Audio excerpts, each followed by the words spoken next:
Buenas tardes, queridos alumnos. Vamos a dar inicio ahora a la unidad número 3.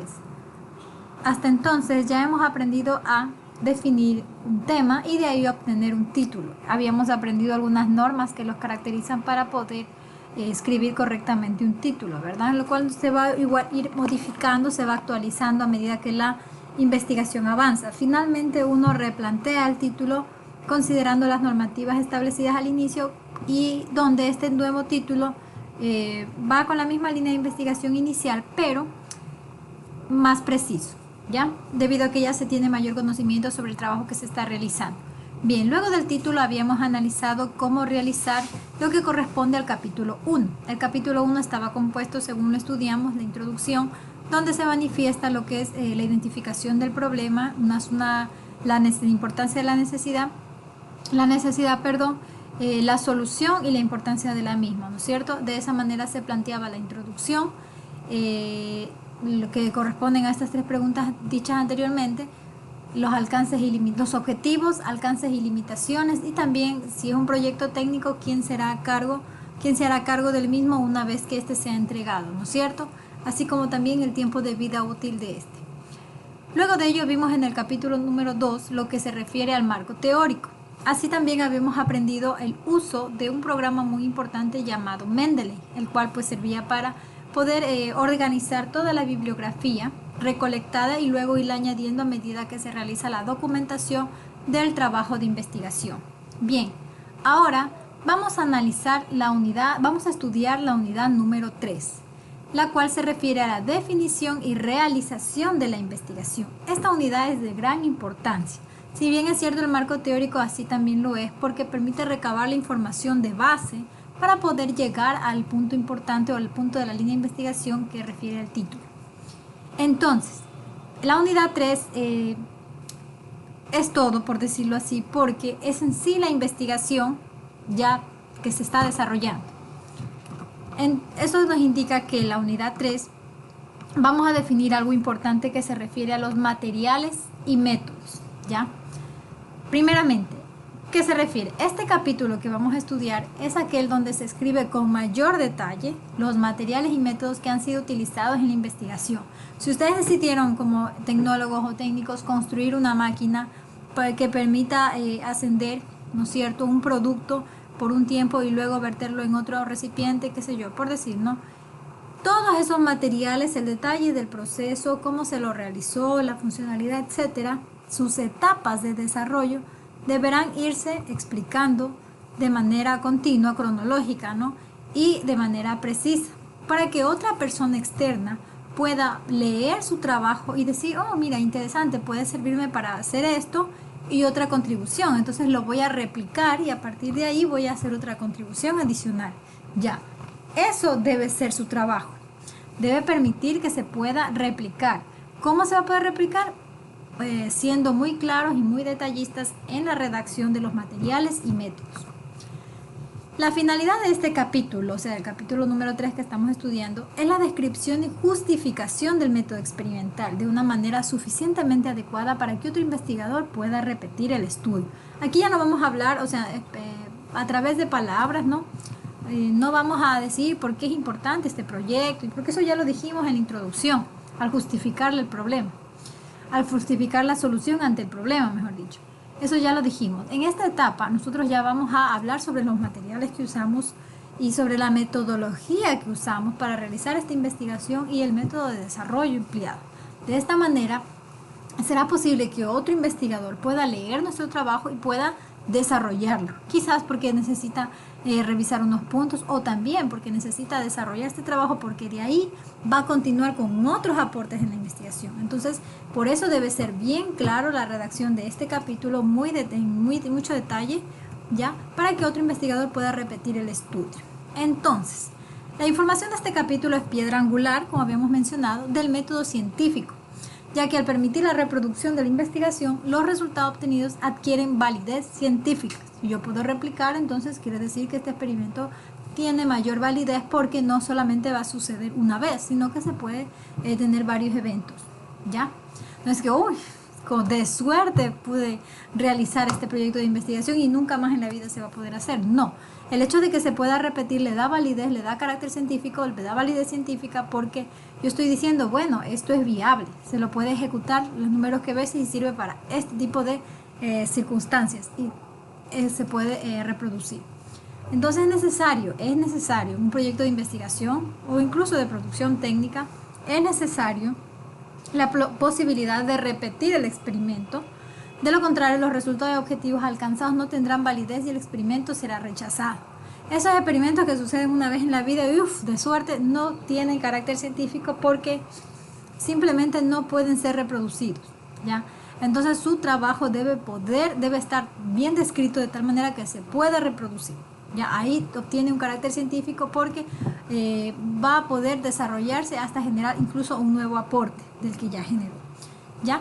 Para realizar el capítulo, la definición explícita o implícita del tipo de investigación adecuado para aplicar al estudio facilitará su ejecución y dará lógica a los pasos y procedimientos a seguir.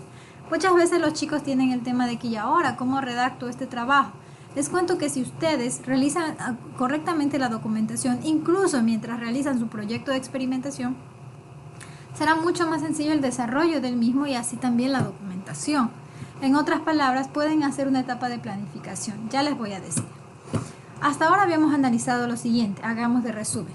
El título. Vimos normativas y todo. Definieron el título. Luego hablan de la introducción.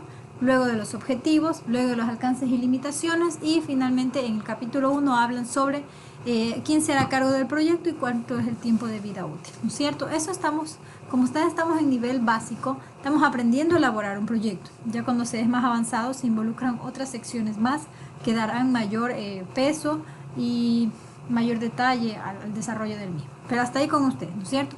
Luego fuimos al capítulo 2 donde recabamos toda la información que necesitamos de base, que necesitamos conocer de base para el desarrollo de nuestro título planteado, ¿ya? Y seguido de ello, pues vamos a empezar a detallar lo que son materiales y métodos, donde ya se especifica el banco experimental del trabajo, ¿ya? Ahora bien, ahora que estamos en el capítulo 3, lo que tenemos que hacer es lo siguiente. Debemos, para facilitar este proceso, describir cuál es el tipo de investigación que estamos utilizando, que es justamente lo que vamos a estudiar el día de hoy. Seguido de ello, podremos detallar los materiales y finalmente los métodos de investigación.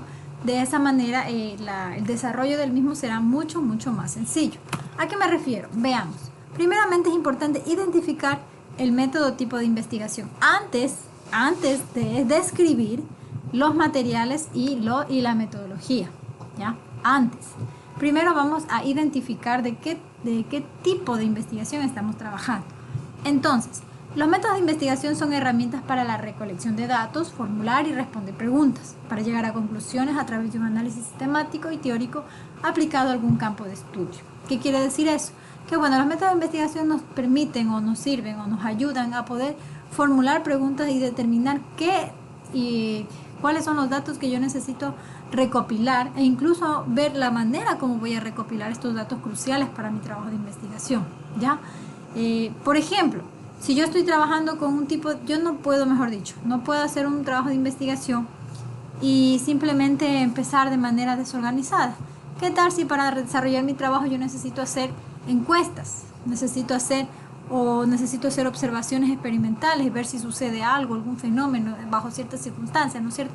Yo no puedo mezclar ambas cosas. Puede que para ciertos trabajos de investigación sea necesario hacer encuestas, para otros sea necesario utilizar el método de la observación, para otros el método deductivo. Entonces, cada uno tendrá su metodología, pero para ello hay que saber identificar el tipo o método de investigación con el que se está trabajando. Veamos. Los temas de investigación se adaptan en mayor o menor grado a procesos sistemáticos singulares, conocidos como tipos de investigación o también llamados métodos. Entre los principales tipos de investigación para las ciencias biológicas y exactas en nuestro caso se tienen las siguientes, pero hay más, ¿verdad? Pero entre ellos son las más importantes. La primera método o tipo de investigación que se podría adaptar a su tema de investigación podría ser el método deductivo. El método deductivo. El método deductivo. El método deductivo.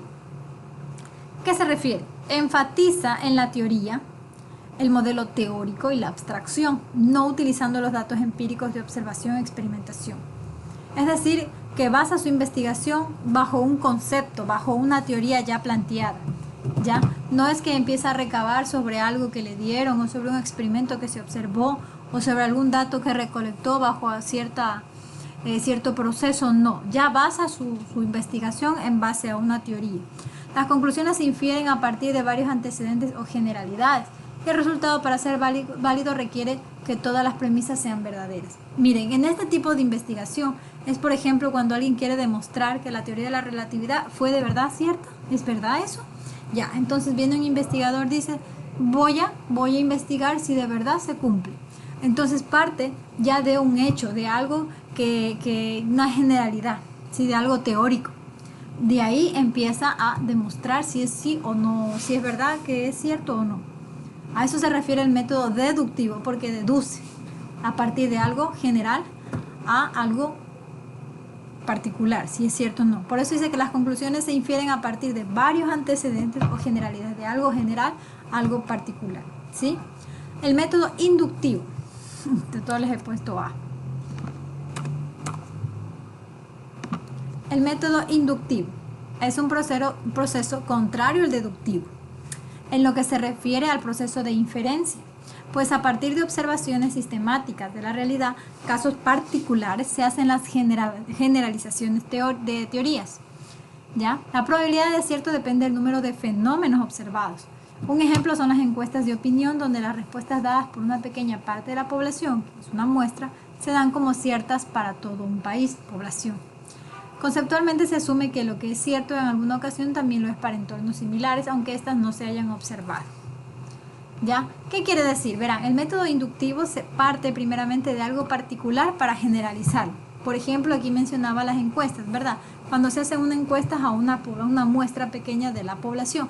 Si son 100.000 habitantes, hacen una encuesta a 10.000 habitantes. Y acorde a los porcentajes obtenidos, dan correlación que se refiere a toda una población. ¿Ya? Entonces, ahí estamos viendo que parte de algo particular a algo general. Otro ejemplo que podría ser el método inductivo es que cuando se analizan a partir de observaciones experimentales. Por ejemplo, que se observe que podríamos hacer un proyecto experimental. Ya, que al aumento de la corriente del inducido aumenta el torque en un motor. Por ejemplo, que eso no se supiera, que eso fuese un enigma. Ya, entonces una máquina de corriente continua, ¿no es cierto? Entonces, si eso fuese un enigma, yo estoy partiendo a partir de esa observación y estoy haciendo más experimentos para determinar y finalmente generalizar ese concepto y decir que efectivamente al paso de la corriente, cuando pasa corriente al aumento de la corriente del inducido, pues se incrementa el par o el torque. Entonces, pero yo partí de algo pequeño, de varios experimentos, de varias observaciones para poder determinar una generalidad. ¿Ya? A eso se refiere el método inductivo. El método descriptivo, o el método descriptivo, todas he puesto con A, no sé por qué. El método descriptivo, ¿a qué se refiere? Se aplica para la descripción de un fenómeno. Es un tipo de investigación tanto de carácter cualitativo como cuantitativo. Se utiliza sobre todo en investigación básica o inicial, donde no se prueban hipótesis. ¿Se dan cuenta que todo es una investigación? Por ejemplo, si ustedes consideran un título de algo que es interesante, pero como que no hay información muy bien detallada del mismo y es relevante para otro tipo de investigación, pues pueden hacerla y utilizarían el método descriptivo, cuyo propósito es describir ese fenómeno al detalle, ¿ya? Pero ya lo analizan a nivel cualitativo de características y a nivel cuantitativo estadístico, ¿ya? Igual sigue siendo una investigación, ¿ya? Solo que a nivel básico inicial, puesto que ya es algo que existe. Bueno, eso. El método retrospectivo. Investigación esencialmente cuantitativa de características, dirigida a análisis de eventos ya ocurridos. Esto especialmente en lo que es historia. Se utiliza cuando no se quiere producir el fenómeno o no conviene hacerlo o el método experimental no es posible. Básicamente se utiliza bastante el método retrospectivo en las historias. A nivel biológico también. Retrospectivo, sí. Ya. Entonces, por ejemplo, aquí la investigación es esencialmente cuantitativa. Ya cuantitativa se refiere a nivel estadístico, dirigida al análisis de los eventos ya ocurridos, Entonces este método, pues como habíamos mencionado, se refiere más al estudio en lo que es historia, ¿ya? Y en la siguiente video vamos a analizar los 4 restantes más.